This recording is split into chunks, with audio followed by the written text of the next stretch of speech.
Break के बाद आपका स्वागत है। तो ब्रेक पर जाने से पहले हमने आपको दिखाया कि लोग किस तरह से इंदौर के एक भड़ास कैफे में पहुंच रहे हैं और अपना गुस्सा निकाल रहे हैं। तमाम तरह की चीजें हैं वहां पर, TV, fridge, washing machine, computer, phone, गिलास, तमाम चीजें हैं जिसको तोड़ फोड़ के वो अपना गुस्सा निकाल रहे हैं। और हमारे साथ हमारे संवाददाता हेमंत नागले भी इंदौर से जुड़े हुए हैं।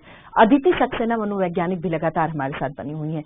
अदिति, ब्रेक पर जाने से पहले हमने बात की कि किस तरह लोग गुस्सा उन्हें आता है लेकिन उसका समाधान तोड़फोड़ नहीं है। क्या समाधान है इसका? आज हमारे जो तमाम दर्शक देख रहे हैं, सुन रहे हैं, क्या कहेंगी आप उन्हें? देखिए, गुस्से का आने का कारण पहले ढूंढना पड़ेगा कि गुस्सा किस बात से आया है। सबसे पहला तरीका जो होता है वो ये है कि आइडेंटिफाई, पहले पहचाने कि क्या कारण है जिसकी वजह से गुस्सा आया है, और दूसरा उसका समाधान होता है। समाधान ये हो सकता है, बहुत तरीके हैं समाधान के, मगर सबसे ज्यादा जरूरी होता है जब हम किसी एक व्यक्ति विशेष से आक्रोश में है, किसी एक व्यक्ति के किसी काम की वजह से हम गुस्से में, या किसी कुछ बोलने की वजह से गुस्से में, तो हमारा सबसे अच्छा तरीका है कि हम उससे जाके बात करें। हम एक शांत स्वभाव में आके बात कर पाए कि भाई आपकी ये वाली बात मुझे पसंद नहीं आई है, इसकी वजह से मुझे गुस्सा आया, और उस तरीके से मिल बैठ के हम बातों को सुलझाएं। लेकिन कई बार हमने, अदिति आपको रोक रही हूँ, कई बार हमने देखा है कि गुस्से में आदमी अपना आपा खो देता है। उसको समझ में नहीं आता है कि जाके किसी से कैसे बात करना है। इंस्टेंट, अगर हम तुरंत की बात करें, वो फौरन अपने गुस्से को कैसे कंट्रोल करे, क्या समाधान है इसका, ये बताएं आप। देखिए, वही मैंने पहले बोला था कि सबसे पहला होता है डिस्ट्रैक्शन, या फिर एक पॉज, यानी एक सेकेंड, थोड़ी कुछ देर का आपके गुस्से और आपके रिएक्शन के बीच में एक टाइम होना। इसीलिए आपने सुना होगा, बहुत ही फेमस है कि हम उल्टी गिनती गिनवाना चालू कर देते हैं लोगों के, भैया तुम रुको, या लंबी सांसें ली जाती हैं, या फिर बोला जाता है आप उस सिचुएशन से अपने आप को फौरन दूर करो। जब भी आपको गुस्सा आ रहा है आप वहां से दूर हो, ताकि आप थोड़ा सा, जैसे आप किसी गुस्से वाली चीज के साथ में होते हैं, आपका गुस्सा सिर्फ बढ़ ही रहा होता है, ना कि कम होने वाला होता है। जैसे आपने यहीं की बात बताती हूँ, जब हम यहाँ तोड़ना चालू करेंगे तो कोई भी व्यक्ति ऐसा नहीं सोचेगा कि मैं 5 डंडे मारूंगा या 5 चीजें तोड़ लूंगा तो मेरा गुस्सा शांत हो जाएगा। मुझे ऐसा लगेगा कि मैं 6 चीजें और तोड़ लूं, 10 चीजें और तोड़ लूं, तो फिर मेरे को तो गुस्सा है। इसीलिए हमें एक डिस्ट्रैक्शन की जरूरत होती है, हमें एक पॉज की जरूरत होती है। हम अच्छा म्यूजिक सुनने जा सकते हैं, वहां से हटे, और सबसे अच्छा तरीका होता है एक्सरसाइज के लिए निकल जाए। आप पैदल चलने निकल जाइए, आप बिल्कुल अकेले चले जाइए, या आप किसी के साथ में ऐसे जगह से बात करिए जिससे आपको गुस्सा नहीं है, जो उस व्यक्ति उस सिचुएशन के साथ में नहीं हो। पहले अपने आप को शांत करिए और उसके बाद में उस चीज का समाधान की तरफ बढ़िए। मारा पीटी, चिल्ला चोट, तोड़ा फोड़ी, ये सब कभी भी समाधान नहीं होते हैं, ये हमारे एक्सप्रेशंस ऑफ एंगर होते हैं।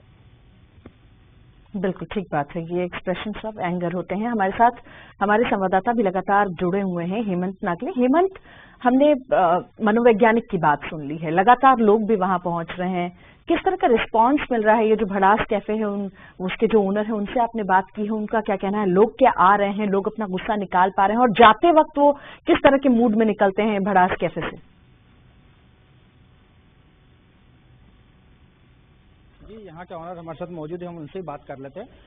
अभी आपने कि यह इस तरह से अगर फ्रस्ट्रेशन निकाला जाए तो क्या गुस्सा शांत होता है? क्योंकि बहुत से तरीके, मेडिटेशन, बहुत से तरीके होते हैं। नहीं, गुस्सा शांत करने का मैटर ये है कि ये थोड़े समय के लिए आपको रिलैक्स मिलता है। कभी कभी गुस्से में आदमी एक दूसरे का खून भी कर देते हैं। अगर बहुत ज्यादा गुस्सा होता है, उसको रिलैक्स करने के लिए, उसको इस तरीके से फील लाने के लिए एक जगह का निर्माण करना था, एक जगह बनानी थी, तो उसके लिए हमने इसको बनाया।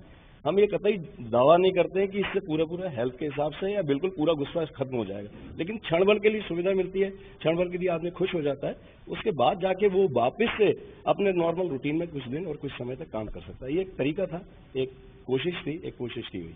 यहाँ पे जो जाते हैं लोग, रिलैक्स दिखता है आपको? मैं जो अभी तक जितने मैंने केसेस देखे, जितना मैंने फील किया, सभी लोग ऑलमोस्ट रिलैक्स होके जाते हैं और खुश होके जाते हैं कि हाँ, हम जिस तरीके से जब यहाँ आए थे हमारे अंदर बहुत गुस्सा था, लेकिन अब हम जब जा रहे हैं तो हमारे मन में जिस चीज के प्रति गुस्सा था, उसके लिए थोड़ा सा हमें रिलैक्सेशन मिला है। अब हम उससे में भी आगे बात कर सकते हैं, हम उससे हो सकता है कि आगे उसके साथ अपने ट्यून कर सकते हैं अपनी बात को, या उससे किसी भी तरीके से अपने आप को रिलैक्स फील करके यहाँ से लुट जाते हैं, खुश हो जाते। देखिए, स्पोर्ट्स की बात की थी तो स्पोर्ट्स का पंचिंग बैग भी है और यहाँ पे फोटो लगा रखा, जिसके ऊपर आपको गुस्सा है इस पंचिंग बैग पे उसका फोटो लगाए और यहाँ पर उससे 10 मिनट करके, क्योंकि जो एक्सरसाइज की बात की गई है वो भी यहाँ पे मौजूद है। इसके साथ साथ दूसरे अगर कैबिन की बात की, वहाँ मशीनें भी मौजूद है। एक्सरसाइज भी एक तरीका है, जो कहा जाता है मेडिटेशन भी एक तरीका है। लेकिन जब आदमी को क्षणिक जो गुस्सा आता है, जब अचानक से वो एग्रेसिव होता है, तब उसके हाथ में जो चीज होती है या उसके आसपास कुछ होता है तो उससे कोई नुकसान नहीं हो। तो इस जो भड़ास है, इस भड़ास को जो निकालने का तरीका है वह भी बहुत कारगर साबित हो सकता है। लेकिन यह अपने अपने अलग अलग उम्रों का जो आते हैं यहाँ पर, वो किस तरह से अपना भड़ास को निकालते हैं, गुस्से को निकालते हैं, फ्रस्ट्रेशन को निकालते हैं। फ्रस्ट्रेशन एक जो अंदर रहता है, स्पोर्ट्स की बात जो करी थी हमारे मेहमानों ने, तो यहाँ पे स्पोर्ट्स की भी पूरी सुविधा है। और यहाँ बताया, जो यहाँ के ऑनर ने बताया कि यह केवल क्षणिक जो गुस्सा आता है जिसमें कोई गलत कदम न उठा ले, इस कारण से उनकी सेफ्टी पॉइंट ऑफ व्यू से इसे बनाया गया है। जी कात्यायनी।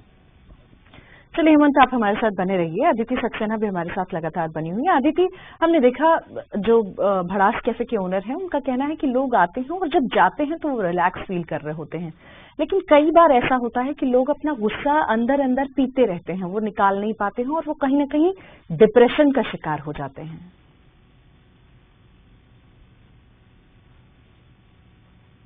जी हाँ, बिल्कुल।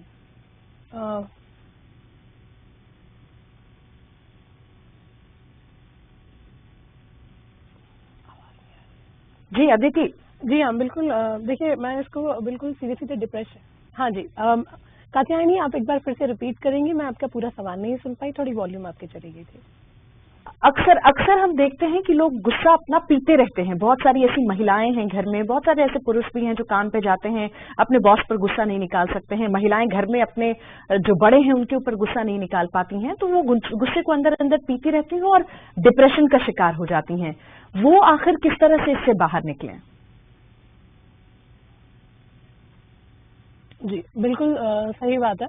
कई बार जैसा कि मैंने कात्यायनी जी बिल्कुल शुरुआत में कहा था कि हमें घर में सिखाया जाता है गुस्से को निकालना, क्या गुस्से से कैसे डील किया जाए।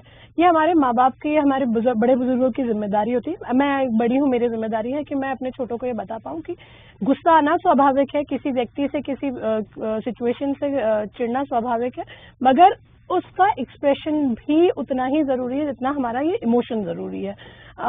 बिल्कुल कई बार हम बड़े लोगों से बात नहीं कर पाते हैं, कई बार हम छोटों पे चिल्ला नहीं पाते हैं, इसलिए हमारे को ये तरीका सिखाना पड़ता है कि किस तरह से हम बात कर पाएं। शायद उसी समय नहीं, मगर बाद में अपनी बात रख पाएं, एटलीस्ट कि हम ये बोल पाए कि मुझे आपकी ये वाली बात से दुख हुआ या मुझे इस वाली बात से चिढ़ हुई। क्या हम इसको किसी और तरीके से कर सकते हैं, समझ सकते हैं, सुन सकते हैं? और जब हम बात करेंगे तब हमारे पास सारी चीजों का समाधान आएगा कात्यायनी जी। सिर्फ एक भागना दौड़ना, उस जगह से हट जाना या उसी चीज को पीते रहना और ये सोचना कि हम बात नहीं कर पाएंगे, ये कभी भी समाधान नहीं हो पाएगा। बिल्कुल ठीक कहा आपने। तो अगर आपको गुस्सा आता है और जिस शख्स के ऊपर गुस्सा आता है उससे बात करें, कुछ क्षण बाद ही बात करें, तो ये मामला निपट सकता है, बजाय तोड़ फोड़ करने के या फ्रस्ट्रेशन में खुद को डालने के। बहुत शुक्रिया हमारे साथ जुड़ने के लिए अदिति आपका। हेमंत नागले हमारे साथ जुड़ने के लिए बहुत शुक्रिया आपका भी। तो इसी के साथ फिलहाल हमारी इस खास पेशकश में इतना ही, बुलेटिन में इतना ही, लेकिन एक छोटे से ब्रेक के बाद भी खबरों का सफर रहेगा जारी। नमस्कार।